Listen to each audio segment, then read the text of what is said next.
अस्सलाम वालेकुम। आप देख रहे हैं की न्यूज एचडी। मैं हूं हारिस अली शाह गिलानी। चलते हैं आज की हम खबरों की तरफ। मुल्की और गैर मुल्की ताज़ा तरीन खबरों से बाखबर रहने के लिए हमारे साथ रहिए। रुक करेंगे खानेवाल का, जहां से रिपोर्ट कर रहे हैं हमारे नुमाइंदे साजिद महमूद मलिक। एसएचओ थाना कच्चा खूह चौधरी शाबान खालिद गुराया और उनकी टीम की मंशियात फरोशों के खिलाफ कामयाब कार्रवाइयां जारी।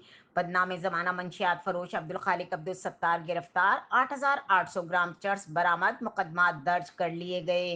एसएचओ शाबान खालिद गुराया हमरान team A S I Imran Raza Mohammad, Ramzan Tabassum, H C security incharge Chaudhry Ashfaq ने चक 30 टन आर में कार्रवाई करते हुए दो बदनामे जमाना मंशियात फरोशों अब्दुल खालिक व अब्दुल सत्तार कौम दित्ता खलील सकना 30 टन आर को गिरफ्तार करके 4,400 ग्राम चर्स बरामद की। जबकि दूसरी कार्रवाई अब्दुल हमीद व अब्दुल सत्तार कौम दित्ता खलील ने 30 टन आर को गिरफ्तार करके 4,000 ग्राम चर्स बरामद की। मुलजिमान के खिलाफ मुकदमा दर्ज कर लिए गए। इस मौके पर एसएचओ थाना कच्चा खूह सब इंस्पेक्टर चौधरी शाबान खालिद गुराया ने कहा कि मंशियात फरोश माशरे के नासूर हैं, जो कि हमारे नौजवान नस्ल को तबाह कर रहे हैं। ऐसे नासूरों की माशरे में कोई जगह नहीं।